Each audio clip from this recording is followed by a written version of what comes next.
The Rugby Championship is starting this weekend, Coley, and I love this tournament. I think it's fantastic. It certainly is, Ben.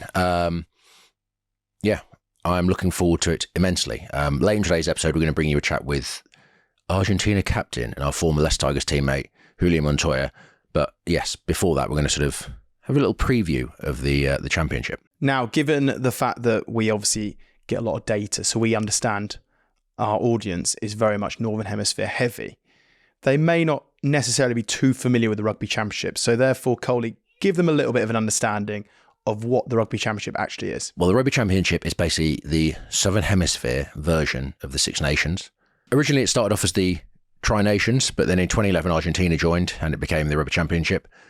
Apparently, Japan and Fiji are also talking about joining, which is interesting enough.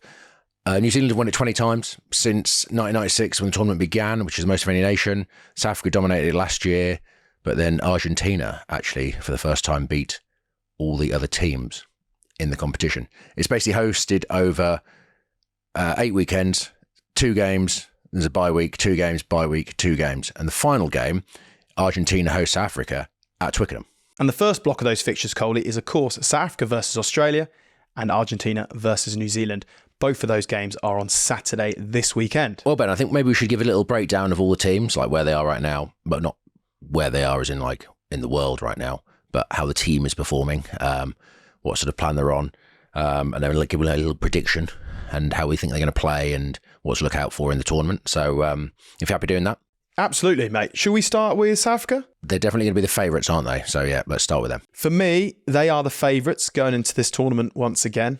And what I found really interesting is when you looked at Rassie and what he did over the summer tour, especially the 2 games against Italy and the fixture they had against Georgia, he was able to try things. You know, you saw the sort of the pod getting lifted off the ruck, off a line out, sort of creating a line out in the middle of multi-phase attack.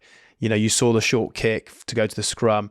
He was definitely trying things. You saw players rotating and people getting opportunities. So for me, like Rassie experimented, I felt, for those games, but I'm hearing that there may be more of a focus now of less experimental for the Rugby Championship and more of a focus of going there and getting the business done. And, when I look at their squad depth and what they've got at their disposal, for me, I can't see past South Africa winning the Rugby Championship. Oh, yeah, they're definitely the favourites. It's quite interesting, like the stuff they did in the summer, just on a brief note, against Georgia and Italy, like with those line-out plays or the midfield line-out, is whether it was just like having fun against those teams or whether it's a bit of eye candy for like when the opposition teams like New Zealand and Australia preview them, they kind of go, oh, and maybe this time in the tournament they'll set up like 8 blokes around the breakdown and they'll think, oh God, it's a line-out coming in, they'll do something else. So it'd be interesting to see if they've sort of just dropped seeds of stuff to make the opposition prepare for that they don't really have to prepare for, but just throw them off the scent a bit of how they're going to play. But I think South Africa are the favourites. They're going to have scrum maul. They're going to go for scrum maul dominance, be physical up front, and then they've got some electrifying backs that if you kick loosely to, or they started playing more in the Rugby Championship and trying to play more possession. But yeah, you give those guys a gap and they will punish you from anywhere on the park. So, and they've got loads of depth, which is the envy of probably every other team in the world. So yes, they are the favourites. What do you think will you see from like South Africa, how they play? Do you think they'll keep evolving, or do you reckon that they will sort of narrow things down for the championship? I think they'll still continue to evolve. I don't think that they'll maybe be as maybe get as tropical as you saw in some of those other games. But, Rassie likes to push things, certainly from watching from the outside and obviously playing against Africa and previewing them. They do give you plenty to look at. You remember times where Cheslin Colby's played half-back off line-outs or off scrums and different various bits where you end up looking and you think, oh, maybe they'll do this, maybe they don't do that. And it kind of does keep you guessing as an opposition. But I think the product that South Africa have is very much a fantastic forward pack, like incredible scrum, which we all know about. So they'll kick to compete because they either kick to compete to win it themselves, win it in the air with the great athletes they got on the wing. Or if there's a knock on, no dramas, they'll just go to a scrum. It's not a problem for them. Line out wise, they've always got fantastic athletes and jumpers and they're happy to maul and brawl in terms of those bits. And, when you're actually then playing against them, Felix Jones has now obviously come back. He came back in the summer and, his influence maybe with Jerry Flannery in terms of defence stuff, but equally his attack stuff. He was doing attack beforehand, but he obviously did defence with England. So he can obviously do both sides of the ball. So his influence is going to be very, very interesting as well. One stat I did see, Coley, which for me kind of epitomises South African ability to win the gain line, win collisions, and how physical dominant they are as a team, is there's a stat, and it's 15% of their tackles were dominant compared to the usual 3% of elite international sides via James Parsons. That is 15% compared to the usual 3%. That just shows you. Now, I know that Italy aren't the biggest team, physically, but you've still got to do it. And, that is a scary stat, because although they're so comfortable with the ball, with their broken field runners and their guys that can play make and create something out of nothing and carry into you, equally, they are very comfortable without the ball, and you have to work so hard to try and break them down. They've got huge jackal threats. They've got big physical guys that win the gain line. They are a very, very hard team to play against, and that is why they are the best team in the world. And that is why I can't see them not winning this championship. If in doubt, they can tighten the game up, scrum maul, put the ball in the air, kick chase, physically beat you up defensively and ball carry wise. And that's good enough to beat probably 90% of the teams in the world. And then say, if needs be, they can open it up and they can play expansive. And they have multiple ways of winning games. I think it would be interesting to see from a selection point of view what 10s are selected. Because say we've had Andre Pollard, former teammate, in some regards that being disrespectful, he's like the ultimate game manager in regards to he will kick corners, he will kick the ball incredibly accurately. He brings his sort of sense into the game, relies the forward pack do its job, and doesn't really look for. He's not a massive running threat. He can run, but he's not a massive running threat. Where you look at like Manny Lebok, who is less of a kicking threat, but more of a running threat himself individually, and then you have Sasha, and I don't want to butcher his surname, so I won't, who's like a sort of blend and potentially the best of all three of them. He's only young at sort of 23, I think he is, something like that. But, he's got the highest potential of all because he's a nice blend of both of them. Then you got halfbacks as well. So the nines that sort of, again, similarly fit you have the sort of game managers, and then you have more the explosive players, which you can talk a bit more about. But watching how South Africa sort of pick those halfback pairings, kind of almost, you get to see how Rassie wants his team to play a bit. Yeah, and you've got Grant Williams as a potential playing 9, who's electric. We saw his great try against England in the autumn. Then in the wider channels like Curtly Aronsir, you got obviously Cheslin Colby, you got Fassi at fullback, you got Willemse, who's now back fit. And then also Willie Leroux, who's always been very important to them. The way that he uses his left foot kicking game, the way that he distributes, like their depth is frightening. And I think this is the thing is, the way that they are set up to play complements that team so well. They are a team, a pack of forwards that win collisions, win the gain line, jackal, smash breakdowns and attacks, create speed of ball. And then you've got these wonderful, gifted players that just spark something out of nothing. And, off turnovers that they might get through defence, suddenly, South Africa get a turnover, 3 passes, you've given these guys an opportunity in the wider channels to go create something. You kick loosely against them, they'll punish you. You kick short and you go for the contestable kick, but you knock it on in the air, in the act of catching, you knock it on, well, then you've got a scrum to deal with. Like, I just think they're set up so brilliantly that they are extremely difficult to beat. Extremely difficult to beat. So I think the biggest test for South Africa will naturally be New Zealand. It's always a cracking game against those two teams. I still think South Africa have, in many ways, the sort of complete game, but when I look at it as a whole, the game that's certainly worth tuning in for. They all are, but the one in particular, of course, will be when South Africa play New Zealand. I'd also just like to say, if you're going to watch some games, watch South Africa play, but watch them play at home. I know they move around, but it's such almost like a party atmosphere. Like everyone in the crowd seems to be having a great time, and it's so almost like different to what you see elsewhere in international rugby. And it's just, South Africans are loving their rugby. I think the country's loving the rugby team at the minute, and they're a real fun team to watch and just enjoy. And but I will say, I'll agree with you on that. There is probably one team that can beat them, and they would have to be at their best.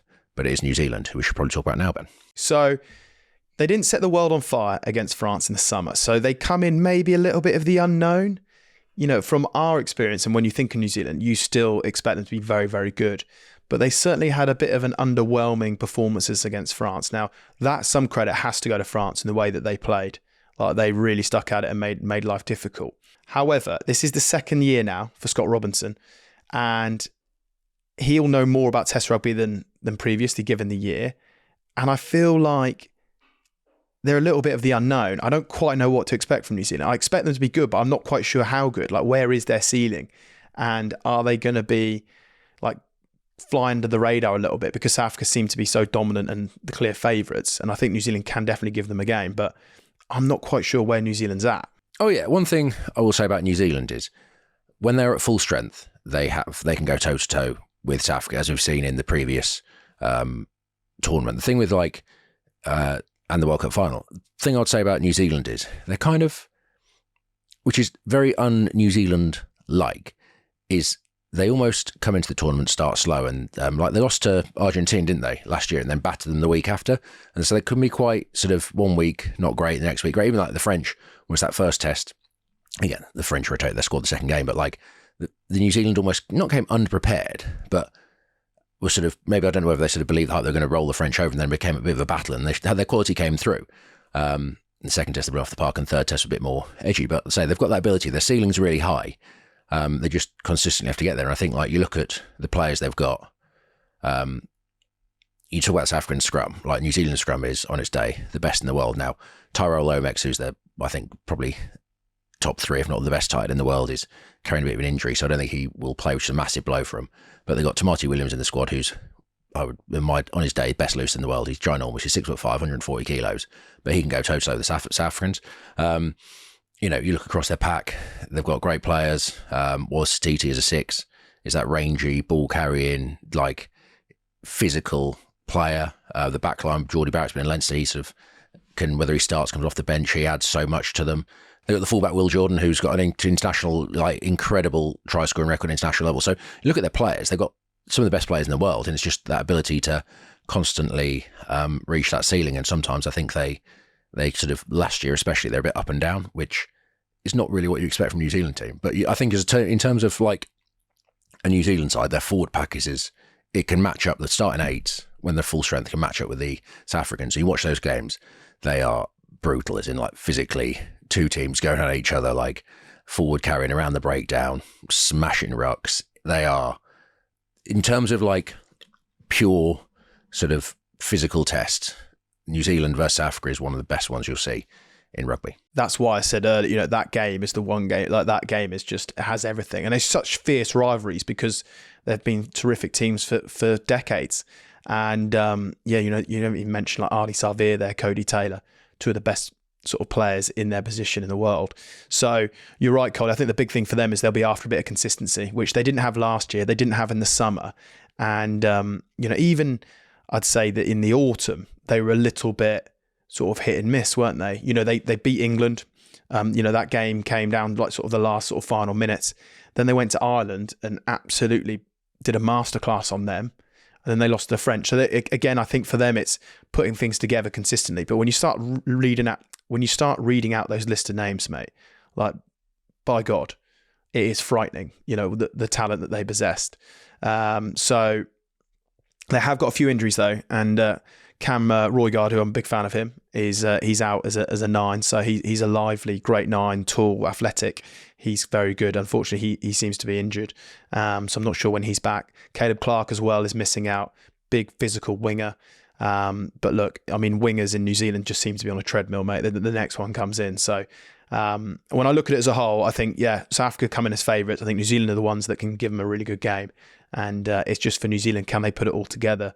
When you look at the last 12 months, they've probably been a little bit inconsistent. So can they bring that consistency, which we've so often seen with New Zealand teams? I think that's what's always set them apart, right? Is the fact that when teams are played against the great New Zealand teams, is everyone has rose to being at their absolute best on that day.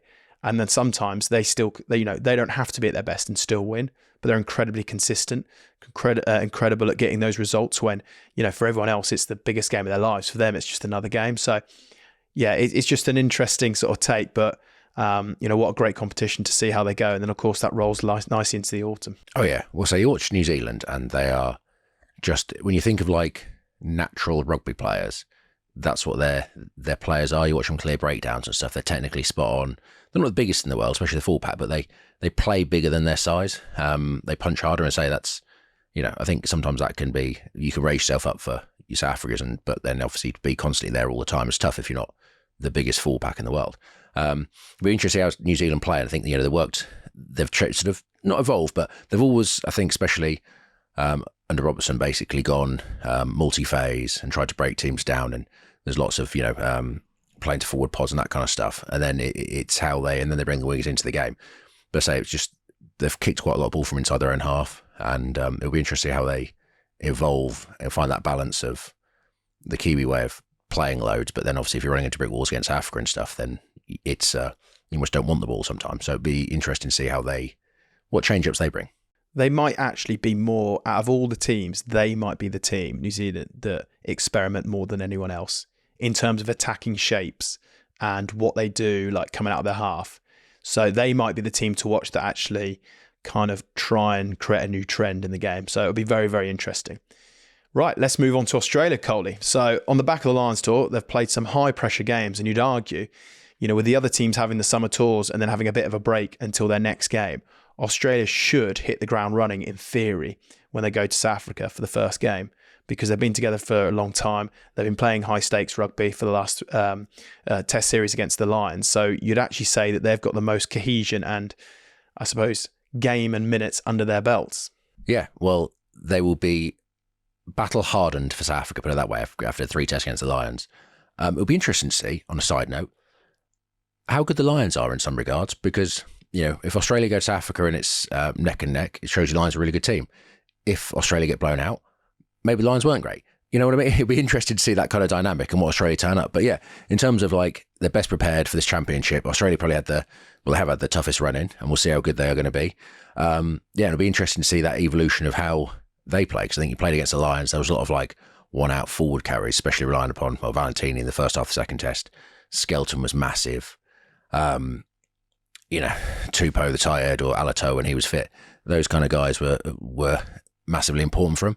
And I think it'll be interesting to see going to South Africa, who, let's face it, are physically on a level up from, say, the Lions. No disrespect for the Lions, but they're built for the physical game. And it'll be interesting if Australia go in there trying to one-out run into South Africa when you've got people like Malcolm Marks belting your Khaleesi's as well. Yeah, it's Etzebeth's, like Jasper Wiese's, his brother. You've got ginormous human beings running into ginormous human beings. So how Australia play against the Lions, are they going to go into South Africa and try and play the same way and physically dominate them?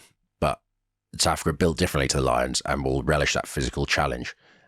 So I am fascinated to see what Australia bring in that first game, in that first test. Yeah, and you're spot on, Coley, because there's always been this big debate throughout the Lions tours, where the Lions playing Australia and where do Australia actually sit. So we'll get that indication over the Rugby Championship.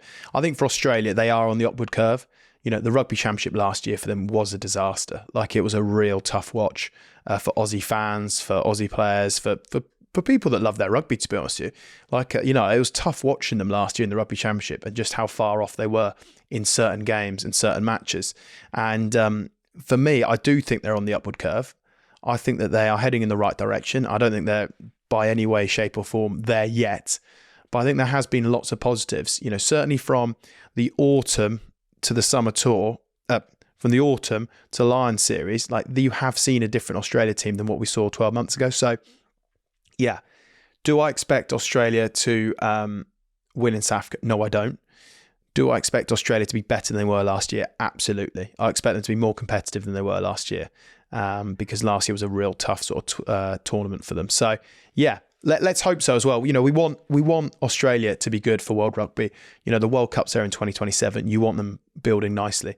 And look, there's no tougher championship really. You've got the Six Nations, very hard, but equally the Rugby Championship playing against the best teams in the world, it's very, very difficult. So yeah, it'll be a good indication, Coley, as you say, on reflection of the Lions tour, where are this Australian team at, and how good were the Lions in theory. I can understand Australia. Last year's tournament was just a one-off. You had a new coach coming in, Joe Smith, a new sort of setup that had the shock of the World Cup, hadn't they? Which was, again, feels ages ago, but that was the first sort of tournament post the World Cup, and it was almost like wipe the slate clean, start again. And I think that was the championship. Autumn, they were really good, and the summer we've seen them improve again. So, yeah, I definitely agree on the upward curve. It's going to be the consistency of performance, especially playing against teams that you can't probably physically dominate, which could be New Zealand with their technical expertise and South Africa with their just sheer power. But it'll be, how Australia keep going and evolve. They'll be much better than they were. Well, they are much better than they were a year ago. And, I'm sure there's potential for some upset wins, especially if they carry the momentum against the Lions. Well, one team that did cause the Lions some problems was, of course, Argentina, which leads us nicely into them, Coley. Being every team once in last year's tournament. So what do we expect from Argentina? Well, Argentina are a very interesting side, Ben. You traditionally think of Argentina as being like, or I think of Argentina, I go back to like the 2007 World Cup and the 2011 World Cup, and it was ball in the air, kick chase, big forwards, beat you up, grind you out, bit of sort of brilliance in the back line. But Argentina now are basically built, they're similar to Ireland in the fact that they play a lot of multi-phase, and they have some great runners in Montoya, Matera, Issa plays like good back rowers, say Montoya's hook up at the two back rows and stuff. They've got carriers and they play multi-phase and they kind of pick you apart, which, as we saw against England, they can kind of come unstuck sometimes if you don't let them into your half and you force them to play out of their own half and, kick the ball a lot and then live off scraps, because they can sort of sometimes their system gets them into trouble. But when they are in full flight, as they saw in last year's championship and stuff, they can cause damage, and they won games on the back of their brilliance. They've got dogginess. Montoya's a fantastic leader. They stick in games, and they have, as a team, they have individual brilliance, but as a team, they have a system which works for them, which say is often like, the 1-3-3-1 system with 6 forwards in the middle of field splints, 2 pods of 3 and 2 guys on the edge, and they have the power to break tackles. And they're evolving as a team as well. And, I think they've sort of since the World Cup and stuff, they've changed the way they play slightly, but they are kicking a bit more contestable and stuff, but they are growing as a nation, and you can see they're trying to evolve and they are getting better. And I think they want to continue. It's the consistency, a bit like New Zealand, the consistency of like last year they'd beat New Zealand, they got beaten by 50 points, and then South Africa, they beat them in Argentina then and lost. And I know South Africa rotate the team, but it's that ability to just be consistent and constantly, if you're going to win games, whether it's tight or not. And that's the thing what we'll speak to Julián about later on, but the consistency of just how they play and how they get results is what they'll be looking for. Yeah, and I think the big thing for Argentina is, yes, the consistency, totally agree, Coley, but the depth. There's certain positions they just do not have the depth that some of the other nations have. A bit similar to Australia. I put Argentina and Australia in the similar bracket of, if they lose a couple of players in certain positions, the drop-off is quite significant. Where you look at New Zealand and South Africa, if they were to lose certain players, like the drop-off is not significant, like it's small. And you'd argue actually the way that South Africa set their team up, that some of the bench players are better players, but the way that they use their bench is phenomenal. So it sort of highlights their depth. Argentina don't have that. They do play multi-phase. I think Felipe Contepomi, of course, with his Leinster background and everything like that, likes to hold on to the ball, likes to try to build pressure with multi-phase attack. The issue is, as you saw in England, when you're defensively so sound and you put pressure on them and you really go after it, you can kind of run yourself into exhaustion, which they did. So, when you play against a team like South Africa and, their heavy press defence and the guys jackling, you can cause yourself some serious issues. So I think Argentina, they're one of those teams that on their day have the capability of beating anyone. I think for them, it's can they do it at a consistent level? And they, again, might experiment a little bit because the depth is the big thing for them. They don't have the depth of the other teams. So maybe the Rugby Championship, you might see a few guys be dipped in and out and use it, 2 years out from the World Cup to try and bolster their depth. One thing I think listeners and viewers should understand about Argentina and how tough they have it. And Julián, don't want to spoil our interview next, but he talks about it in there. You look at like the Argentinian players, they're drawn from the Premiership, the URC, you've got guys playing at Benetton. They have their own professional league in Argentina, which isn't overly professional, which is like the Dogos. There's a team there. They have guys in France, Stade Francais, Bayonne. Like, their players are spread all over the world in some regards, and I think it's for them to come together. And I say you've got guys playing in 3 different leagues in Europe. They've got their own league in Argentina, and those guys come together. They have such a task of trying to mould everything. And it's even, I remember Julián saying they have camps in it's like London, have to go bring people in all over Europe to be there. And it's, you look at the other teams in the Championship, they were slightly easier and they're in domestic leagues and that kind of stuff. So Argentina, I think one have to appreciate is what a great job they do in getting everyone on the page. And they're probably the depth of their squad. If you look at all the other squads in terms of like the best players, like Julián Montoya is one of the best hooks in the world. And then you sort of go down and some of the players in their squad are just out of amateur rugby. So it's a real blend of, the difference in from best player to worst player in the Argentine squad is probably bigger than all the other squads. Well, it's definitely bigger than all the other squads in the Rugby Championship. And that's what you say about the depth and how they've got to evolve it is, they need those the young players to play, but at the same time, you need to win games and you've got 15, 23 awesome players and you need to play them. So yeah, they've got a real, again, it'll be one of the storylines. One of the things to look for Argentina is how they evolve, and there are some older players in that squad and how they get the younger players coming through. And yeah, take all the sort of results aside, it's be interesting to study Argentina for that alone. Yes, Coley. And their final game of the Rugby Championship is on the 4th of October, and it's at Twickenham, and it's versus Africa. So we should go to that. You can support Julián, and I'll support Hondre. And that way, one of us is happy. And if it's a draw, we're both happy. Yeah, all bases covered. Yeah, we should do that, Ben. Right. Do you want to let everyone know before we go to an ad break exactly what we're going to be talking to Julián about? Well, we've got a fascinating interview. It's actually a really enjoyable one. But yeah, we talk about all things Argentina, the language differences, the cultural differences, his leadership abilities, how Argentina are in the world, where they're going to play in the Championship, all kinds of things. And also a funny story about how he nearly got in a fight at Leicester on day one due to a language barrier. So all of that is coming up after the ads. We've obviously loved having you as a teammate, and you're one of Coley's only friends, really. Like, is Coley how you imagined him when you first rocked up? No, definitely no. Like I think I told you a few weeks ago. I played him. I played against him a few times, and then of course I used to watch Leicester a lot because I was meant to come here when I was 18 years old. I came with the school to play, and anyway, it didn't happen. And then there's a big bound with Argentina with all the players I play, so I always love to see Leicester. And Coley didn't look like very friendly in the game, like speaking to the rivals or refs sometimes. So, like, I don't know, the aspect wasn't very friendly. And when I came here, it was like complete the opposite. So I'm glad to be his only friend now. Thank you. That's really it's touching. That. Thank you. I'm glad you thought I was a bad bloke. No, I didn't say bad bloke. Very serious bloke. I am serious occasionally. How did your time at Leicester come about? Like, you talked about you came in when you were 18, but obviously you were playing for Argentina, playing in the Jaguares and that kind of stuff, and then almost COVID happened. And was there rumbling? Were you looking to play in Europe? Were you looking to come to the Premiership, or did Leicester sort of make an offer you couldn't refuse in some regards? No, of course, like when the COVID came, like they say, like Jaguars, I still have 1 more year of contract, and the union say, boys, you are all released. We don't have like more money to pay any of the contracts or all the seniors, and there was no competition coming. So yeah, it was like, okay, we need to go to play overseas. Or I need to go to play overseas if I want to keep being a professional. But the main thing, if I want to keep playing for Argentina, for the Pumas and for my country, and yeah, that was the probably I always wanted to go to play overseas. But I was saying that for the few years, and then I was like resigning Jaguars. It was like professional team Argentina. We were living the dream of playing against New Zealand, South Africa, Australia. It was a great tournament. But when the moment came, we received a offer from Leicester as a medical joker. So I came like in January 2021, and then I started my full season.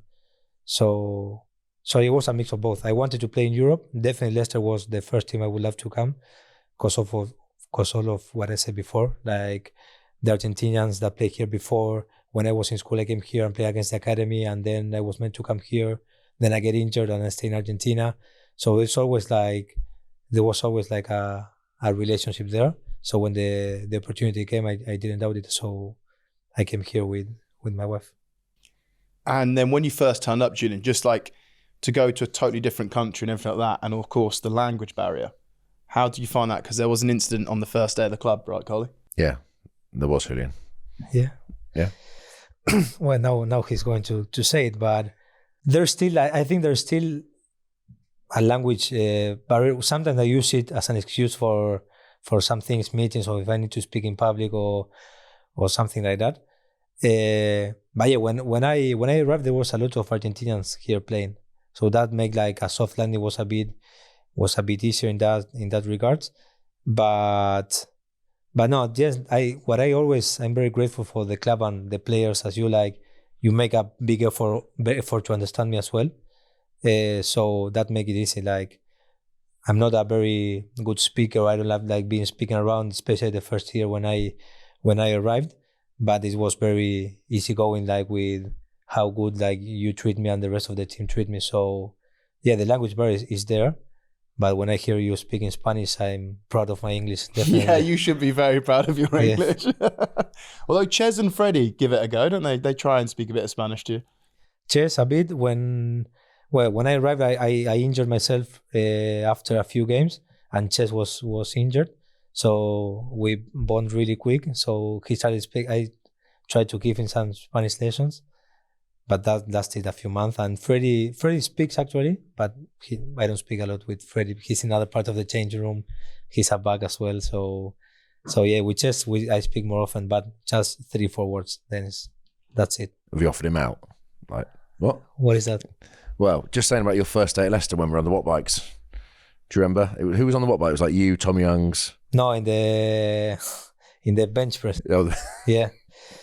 Well, before coming, I was terrified to come to Leicester. Like, I was very excited, but I was like, your brother was captain of the club, and I was like, why I'm going there? Like, I know all the senior players, and there was like such a big club, a big name, big players, and which I was when I was young. Like, I looked at you like 2011 World Cup and all that. So I said, okay, let's go. I arrived there and they told me straight away, the strength and conditioning guy, he thought I was a very strong man. I don't know, based on my ass or something like that. Maybe he expected something like that. But it was like, okay, you're going to go to the bench press with Coley, Tom Youngs, Genji. Okay, brilliant. Let's go. I was like, I knew what was going to happen. I knew it straight away. So I finished like the set, maybe it was like 125-2. And they started like warming up, and I was saying, no, I was so embarrassed. I went back to the hotel because I was in a hotel, and I said to my wife, honestly, it was one of the worst days I ever been. Like, I was so embarrassed of what was happening. Say, it's impossible to earn respect if I'm that shit in the gym, you know? And we were just doing gym. And then we have a watt bike session. I was like, okay, Julián, you go with Tom Youngs. Okay, brilliant. Let's go. It was a competition. I never done a watt bike before. Never, ever. And we started the competition, and Tom was the best. He was like the best, and and we lost the competition. Like, he was the best by far, and we lost the competition. I was like, sorry, Tom. It's the first time I couldn't walk. I was about to throw up. Oh, watt bikes are horrible. It was like probably the worst landing I ever expected, for sure.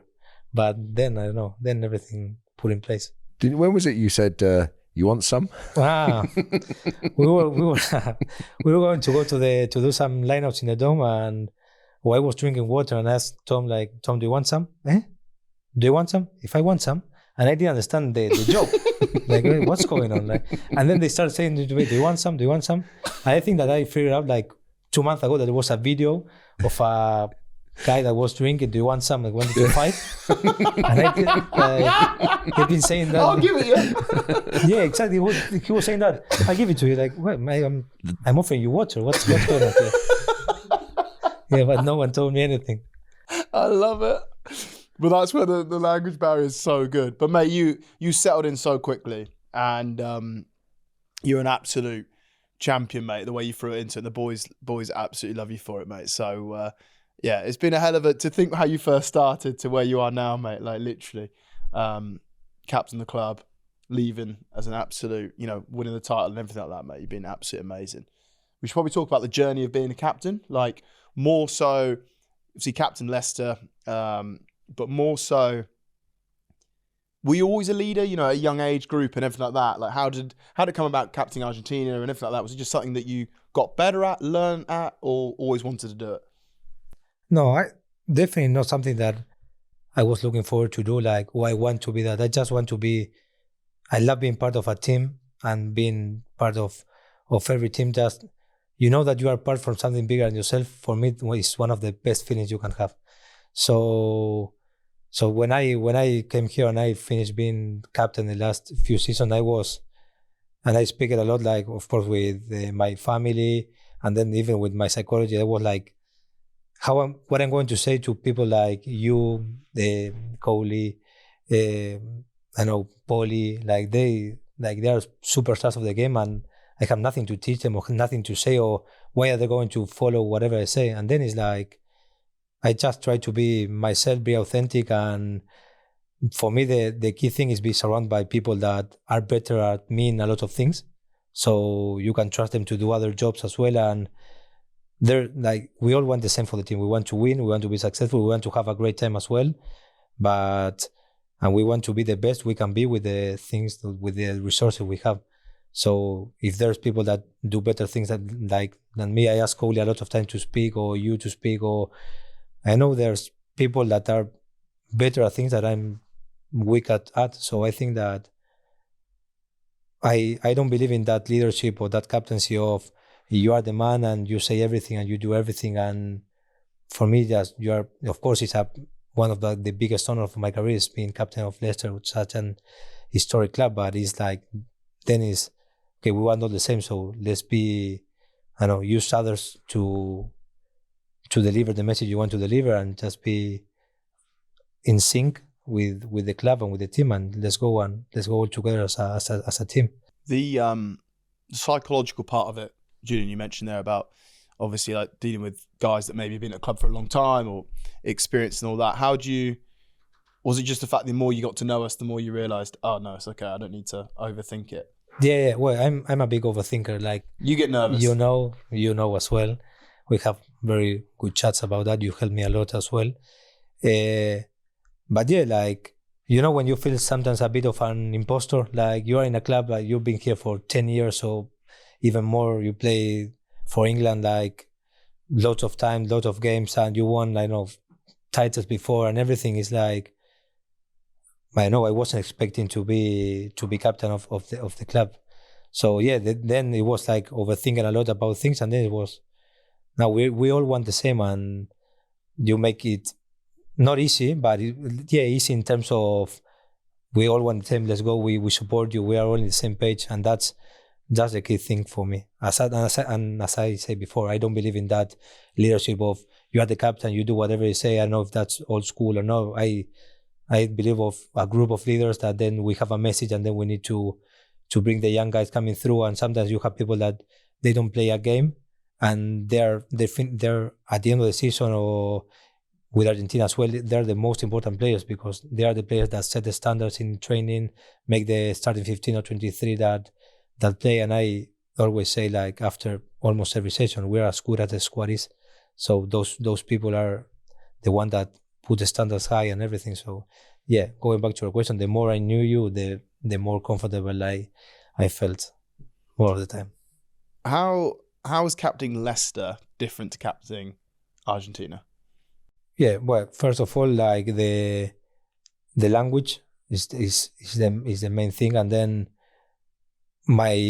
for me my biggest honor and what I always dream of was playing for Argentina. Like that's why I keep playing that's why I keep playing rugby and try to be professional and try to be the best I can be, because I love playing for my country. So that's the biggest honor ever. So then the culture of our country is different to the culture of Leicester. I know that here we have like people from all around the world, and you have like people from Australia, England, Wales, Fiji, Samoa. Like you have all the different parts. So that's a challenge. So definitely that's a big difference. Like in Argentina, we are 100% of players in Argentina are from Argentina. We speak the same language, we feel the same. I know it's home, and the way of communicating for me is easier, and but my mindset is the same. Like, we have a group of leaders and trust boys that do better the job that I do with different group, different ages, and then the squad is smaller, which that is you can speak more with everybody because you can have a relationship with everybody even more. And then international rugby is always like a level up in terms of demanding and standards and everything. But yeah, I think that language and the different countries and different cultures that there are a big difference.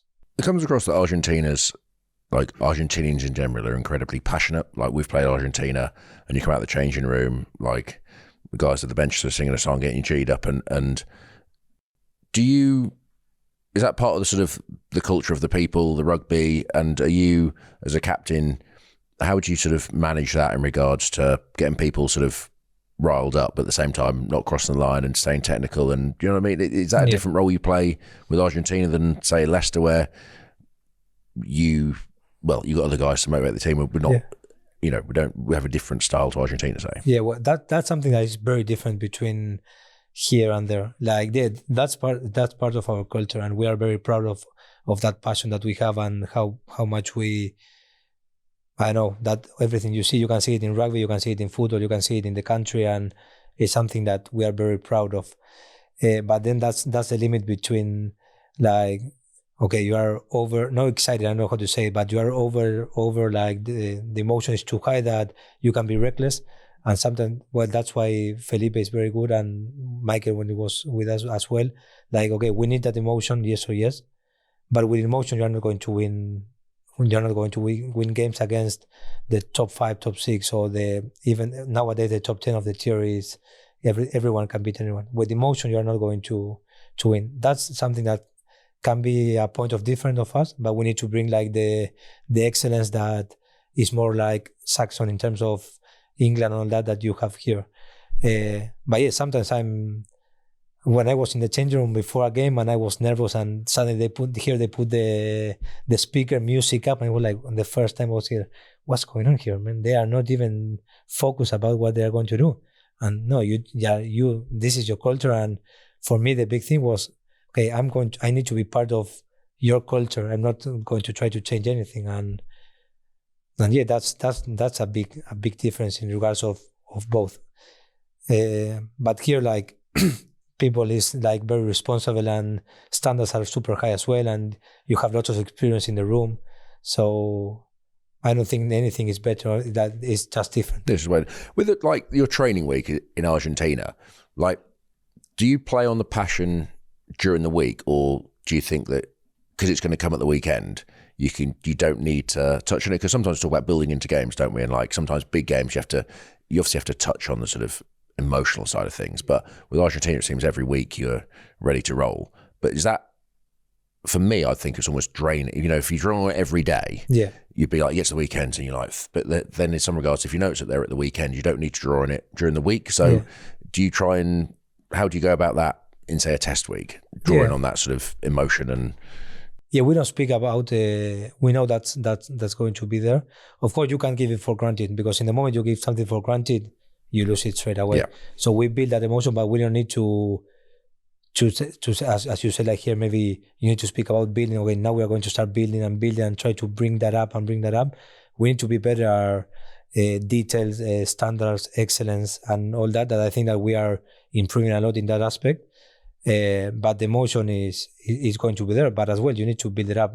Maybe not as much as here, or be so concrete about, okay, now we need to start building it and try to bring boys around and everything.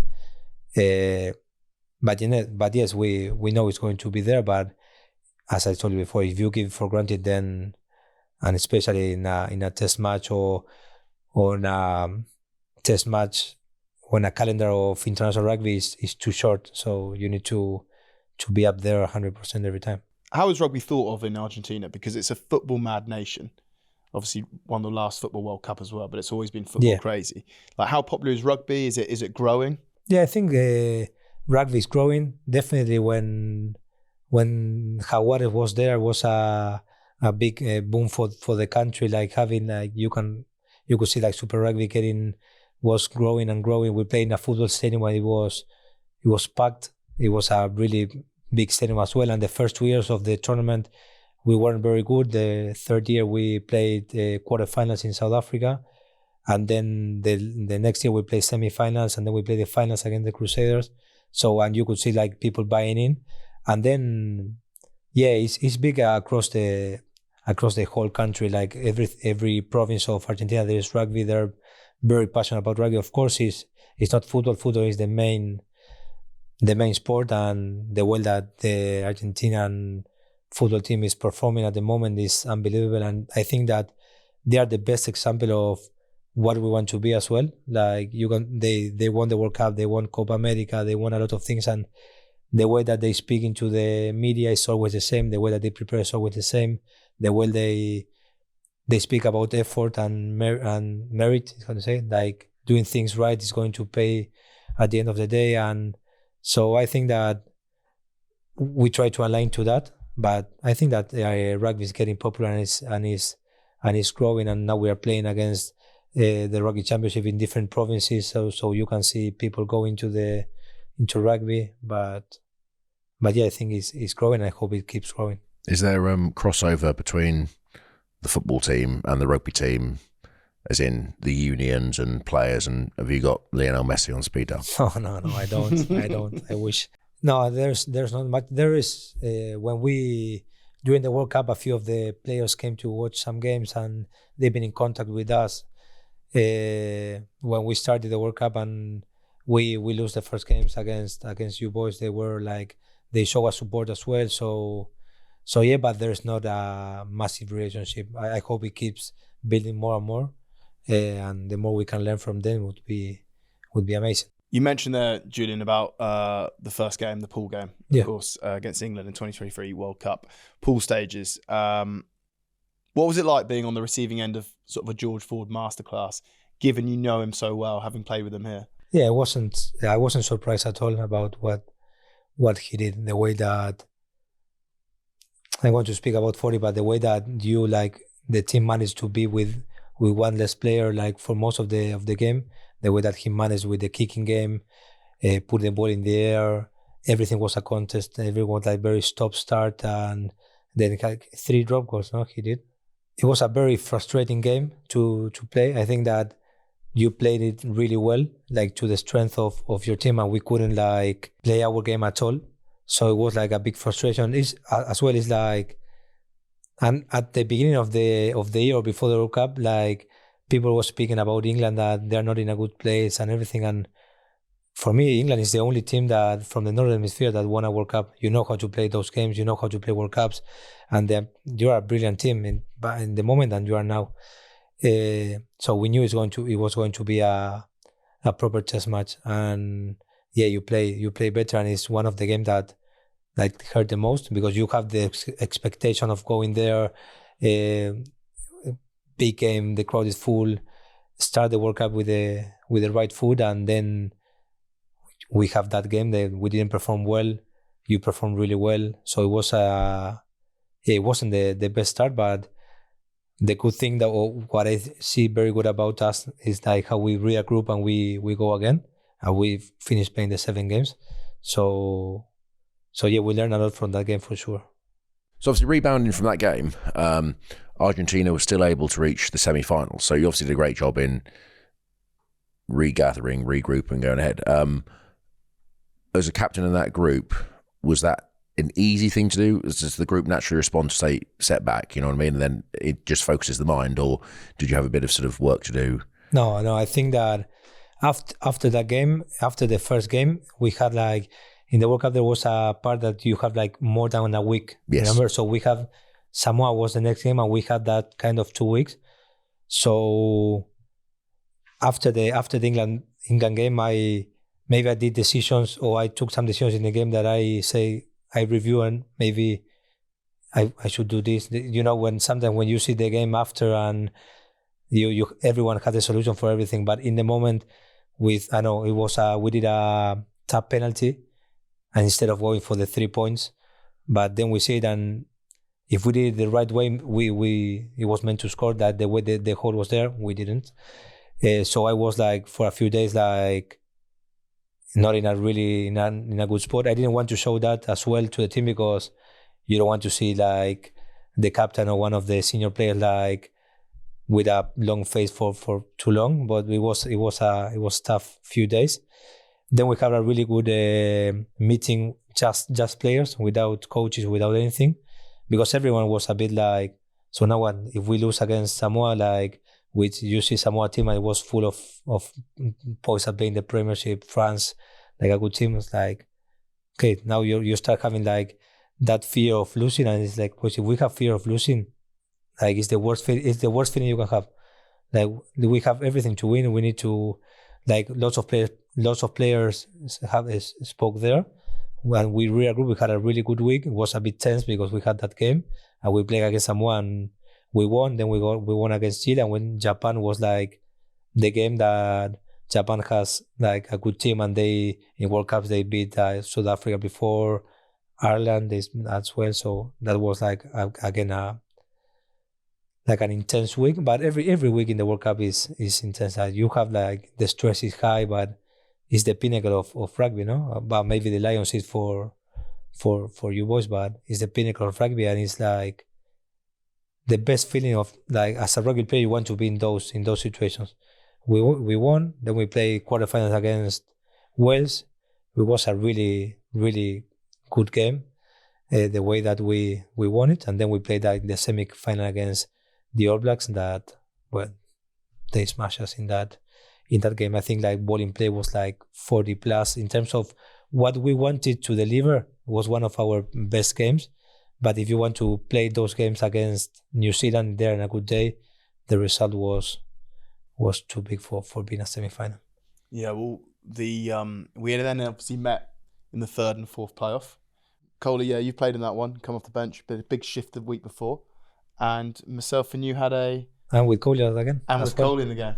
But me and Julián had a bit of a fallout in the match. Was that when he slapped around the back of the head? Yeah. Well, basically, what happened was... Before. So I'd jumped the ball, carried the ball. Chest saved you. Chest saved my life. Yeah.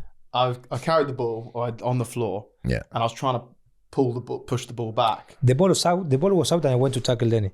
He was too slow to open the ball. The ball was out, and I tackled. He was offside. Yeah. He was offside. Yeah. He tackles me. Yeah. I place it back. I pull up his top. Yeah, I pull up his top and I'm pushing the ball into his tummy. Nah, you were shouting like... And I was screaming at the ref. Yeah, something about his guts in the way, I can't push it back. Yeah. Like, guts got to roll away, sir. Guts got to roll away. Like, penalties, guts in the way. Obviously, I was having a laugh, taking piss. Yeah. Mate, he got me around the throat. I swear to God, I couldn't breathe. Like, my neck was like crushed. I can't remember. And luckily then Ches... There's absolutely zero remorse over there. No, he didn't feel sorry he's so happy. Anyway, like... so I'm like this, and then Ches gets up and he managed to sort of like semi-pull you off. You let go, right? Anyway, game carries on. And then, I don't know, a couple of minutes later, Argentina score. I'm like getting up, like these guys sort of carried, we sort of two-man tackle, but he sort of scores over the line. And as I'm standing up off the tackle, he comes in. And he slaps me round the back of the head so hard, right? He slaps me so hard. He's still fuming about the fact that I was giving him some shit about the breakdown. Right. I look at the ref, TMO that, descent, captain disgrace, slap around the head, you can't do that, TMO. And then for a second, you're like, oh shit. I should have like dived to the floor, no, never. holding the back of my head. But I would never do that to you. Never. But never. Yeah, you got me good, to be fair. Firstly my throat, and then you slapped me harder on the back of the head. But when I was like going to the ref, you for a second were like, oh shit. Yeah, but I'm not going to admit anything that he said. We need to find this clip. We'll find this clip. You won't find anything, but yeah, when you started screaming at the ref, I say no. Please don't. Penalty halfway line to England, please. I actually wasn't aware that was an incident between me and you in that game. But you and Coley also had an incident in that game. We had a dust up, yeah. No, I thought it was a breakdown, right? I was just... I was just making sure the breakdown was... The ball could be played away. You know, I'd be like fourth man into the breakdown, just ruck inspecting. Julian happened to be in the way, so I just decided to put my knee on him. And next thing, he just punched me. So what you do, you punch him back. And that's like, and then like, after about, we went for like, I think we said it was like, cool, right? It was like competitive. It was like, yeah. And it was like, right, yeah, game's going on. But I love it how like we're obviously so desperate to win, but if you see your mate, you still want to get him. Like it's like, oh, well, I'm going to get him. Yeah, of course. Like what happened to me when we played Twickenham in 2022. Like I think that JVP, Freddie were playing, and I was in the club for 2 years, 1.5 years, and we were in the change room. And we were amigo, and I just walked past, and they were like, "Why you didn't say hi?" And it's like, of course, I love you boys, everything, but in the moment we are playing like England against Argentina, I don't like you anymore. You know, like then we can be mates, and then we swap jerseys as well. But yeah, I think that's how much we care. And yeah, that game was of course, we going back to the World Cup, the 3rd and 4th place. That was a game that it hurt a lot because we were able to play way better than the first game, and we did some really good stuff. We like our set piece was much better than it was like the first game. We scored good tries, and then they charged us down. You score, and at the end was like by one penalty. Yeah, if we close. Made a penalty, we were like a tie, and it was an extra. So, you know, like sometimes it was that game that maybe we thought we deserved to win, but by deserving, like deserve is nothing. You know, at the end of the day, you need to do it and deliver in the way. But yeah, overall, I think it was a great World Cup for us, and I really enjoyed it. And it's one of the best feelings you can have, like representing your country in the biggest stage. Absolutely, mate. But just take us inside the Argentina group then, because you've come a very long way. Like just from when like the Argentina that I've always played has been very difficult to beat, very difficult to play against. I've lost them a good few times, I've beaten them a few times, but like every year just seems to be getting more and more consistent results. Like, what does the future of Argentina rugby look like? Because last year's Rugby Championship, for instance, you beat every team, didn't you? Yes. And so, like, what does the future look like in your opinion? Yeah, I think that the biggest challenge for us is when you speak about consistency, and we speak about this in the club as well. I think we need to be consistent in the way that we perform, like be the best we can be with the resources we have and with the players we have, but try to thrive to that excellence that we want to have as a team. At the end of the day, if you, of course, I hate losing, and for me, winning is I love to be part of winning teams. That's one of my biggest like drivers in rugby. But you can't control the result every time. If you play against a better opposition, or if you kick to post, it bounces in the post and it goes down and you lose. So what we did good last year, and it came from a process with other coaches as well, Mario, Urcade, Mario, Chex, Felipe. We need to be consistent in the way that we behave, first of all, and the way that we prepare in training. Like we need to be prepared to win and then take the opportunity. Like nowadays, there's a big gap between. Last year we played from the 12 test match. I think 8 were against teams that were above us in the ranking. So we need to be prepared to give 100% and win. And if the opportunity is there, take it. So what's coming this year? We need to, where we finish the year, we need to start there. We can't like go to step backward to then grab momentum and go again. So we need to be mature enough and adults enough to, because sometimes we can use as an excuse like, oh, I'm in this club and this is not the best club to prepare yourself. And then I get into July, we have a few games, but we are going to go for the Rugby Championship. Now we need to be ready to play, ready to go for the Lions, and then for the other test matches are coming. So I think that's I can't tell you what's going to happen in the next games, but we are speaking about that. We need to start where we finished the last year, which was a good year. But for example, we play against Ireland in November and we lost by 4 points. 4 points. We did a knock-on in their 22, and for us it was a great performance. We did, It was like the way that we trained, the way that we prepared, the way that we played, and then we lost. And it was like, okay, we are not going to win every time, but we need to, if the opportunity is there, we need to take it. We need to be ready every time. So that's the mindset we are having the last few years.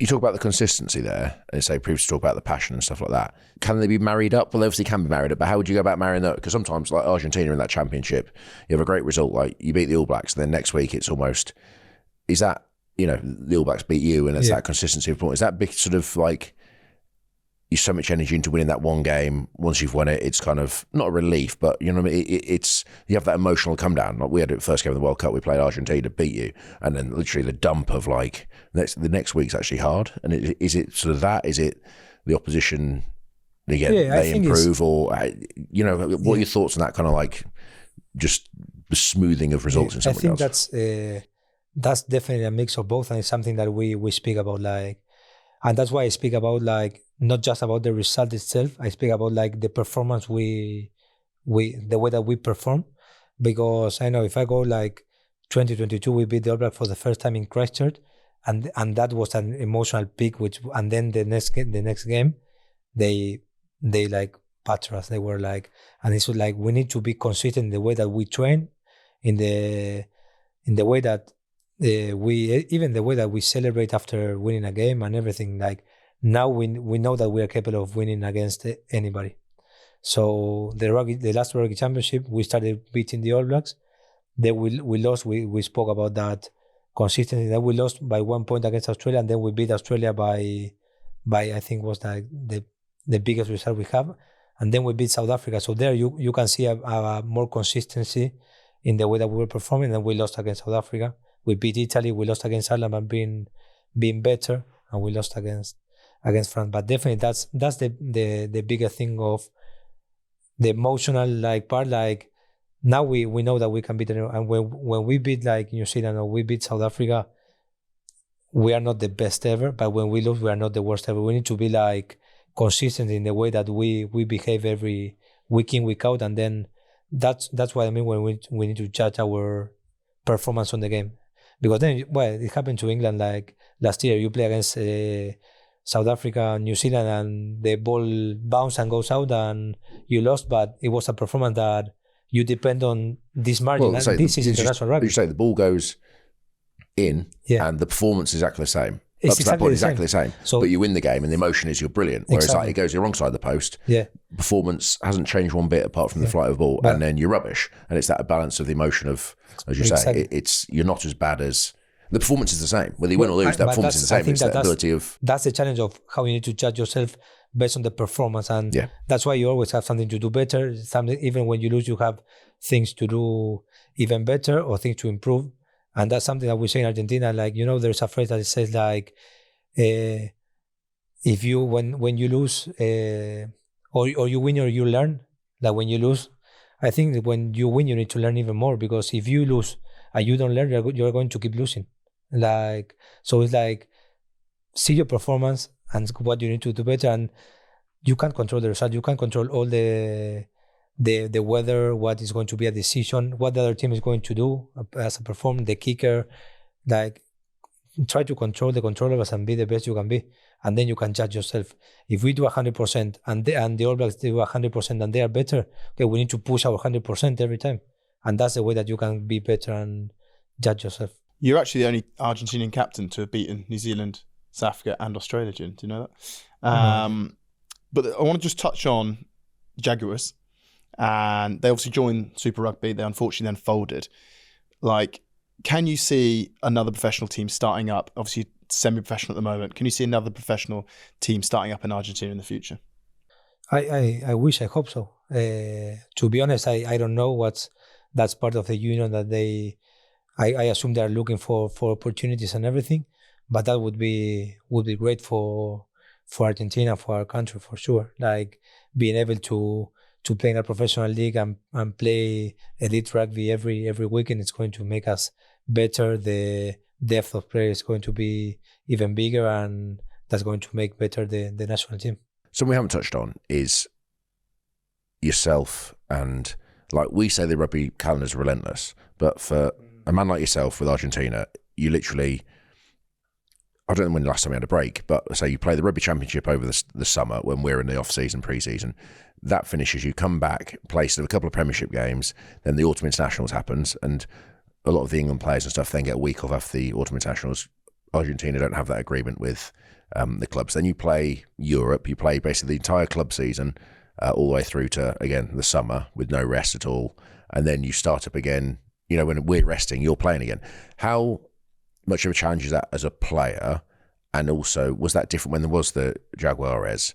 Yeah. You were onto the one calendar, and was that almost easier and together as a squad? Because that's another challenge we haven't spoke about. Sorry, is plays based all around the world for Argentina, and coming back, and like last time you played was the autumn, then you got a long period without any games, then you're together for an intense block, and then your long periods again. Was Northern Hemisphere a bit more consistent in our when Jaguars was there, like we played Southern Hemisphere, so we played like Super Rugby from March or February to June, and then you start like the international calendar, and then you have like, I think it was like almost after November, you have the last week of November or all December as a break, and then you have like pre-season. And the pre-season, we all hate pre-season, but it's what gives you like the strength and the capability of go and play as many games as possible.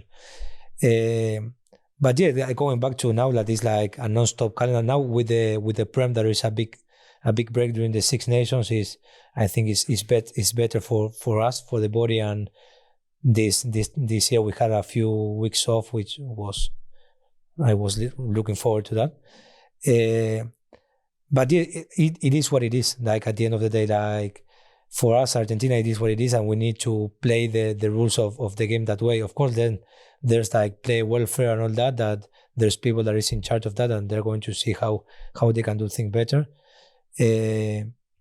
But I'm so attached with the club since I arrived here that I know that sometimes the priorities is Argentina, the national team, and everything, but I never put that into the first place when I needed to play here. Every time I came to the club or I didn't have any week off, I came straight from Rugby Championship autumn. I want to play for the club because it's my job and I love playing for this club. So I had that feeling of I want to play every game and I want to play all the minutes if I'm selected or so yeah, it is what it is. Of course it's tough and sometimes your body falls apart, or there was a few years that my only time off was when I get injured. I did like my knee, the intern ligament, how do you say this one? MCL, and you have like 3 weeks and it's like okay, and suddenly your shoulders are a bit better, you feel a bit better, you're still with rehab and then you go straight in. But yeah, we all want to play. Like if you stop playing, I can assure that players are going to say, no, I want to play. No, but you need to have this time off. Yeah, but I want to play. I want to play to be successful with my team. Or otherwise going to say, I want to play because I want to be selected for Argentina. So if I don't play, I'm not selected. So it's like, I know, I see that as, of course it's tough, but I don't like to use that as an excuse. I like to play, and the more I can play, It's also like, I do feel for you, but I say it's the as a captain, you have to lead by example, and I think like we've probably similar experience to we had in Leicester, and sort of like is like you train, you play, and it's that kind of like, and you don't, as soon as you sort of back off, you have a fear that you're going to lose not the respect of the people around you, but you know what I mean. Like if you about me? But in general, like myself, like as you get older, like your brother had it, Benedict, you know what I mean. Like I say, you're put in a position of sort of leadership or seniority or whatever it is, but you've earned that, and say it's because you've trained, because you've played. And as soon as you get older, it's kind of like you almost don't need to train as much because you know it, but then you feel a responsibility to do it, which is actually sometimes detrimental because you're not 22 anymore running around the field. And it's that kind of battle in your own mind about like, best for me isn't to train, but actually best for the team is to be training. Yeah. And it's that you battle in your head, don't you? Like, I definitely agree. And especially how you are, your mindset, like you want to be there. That's what I mean. And you have to, the way you play the game as well. And like, it's not like you sit on the wing, you're in every collision, everything like that. But you don't rest unless you're broke.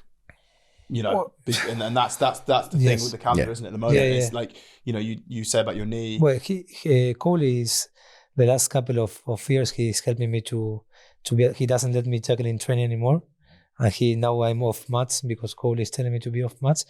But I basically got a contract extension on the back of I had to go around the field telling him not to jackal the ball in training. That was my role. That's my role now, but it's my role for the past 3 years. Is basically no special teams coach. Julián, no. You're a special teams coach, mate. No, but it's true what you say. Like, if then I'm going to ask a player to do something or go to somewhere, like, if I'm not doing it, I don't feel like morality to ask something. And then it's to understand that sometimes the body asks you to okay, this rep you don't need to do it, or maybe take this or the coach say like take this day off and be ready for the next training or whatever. But yeah, you are always fighting between what you think is right, what is right for the team. And I know how I would like when I was a young player, like what I try to think as captain, as a leader, like how I would like to be that captain or leader like was before me. So I would like that guy to be training and giving it all in training. So why I'm not going to do it? But yeah, it comes then with the experience and with the body and with the calendar, everything. That's why you need to have smart people around yourself, like Coley. And I just want to ask Julián, how's the rest of South American rugby doing? Because obviously Chile were in the World Cup, Uruguay always improving. Of course, Brazil is getting bigger in rugby in there. So it seems to be an exciting place at the moment, rugby in South America as a whole. Yeah, definitely. It's a region that is growing. We are still like way behind of what is like Europe or New Zealand or even like Japan with all the league and that professionalism that is there. But yeah, definitely is growing, and having like our Latin teams playing World Cups and games against each other, and the more exposure we give to those teams to play against tier 1 teams or better games or more important games, the better they are going to get. Like when you play against the best, you get better. At the beginning, it's really tough, and then you start like getting better and better. But we need to give opportunity to those teams as well. That we had that opportunity. Now it's time to give that opportunity to other teams as well, so that the sport can be worldwide even more. Julián, thank you so much for giving up your time, mate. Great teammate, great friend. You are a legend. I know you won't want to think it, but you absolutely are. And best of luck with everything's coming up, mate. And good luck. Thank you, Julián. Thanks, boys. For the love of rugby. If you want to drop us a line, get involved with our socials. Just search for @loveofrugby. And if you've listened to all our episodes and need another podcast, go and find Joe Marler's Things People Do. See you next time.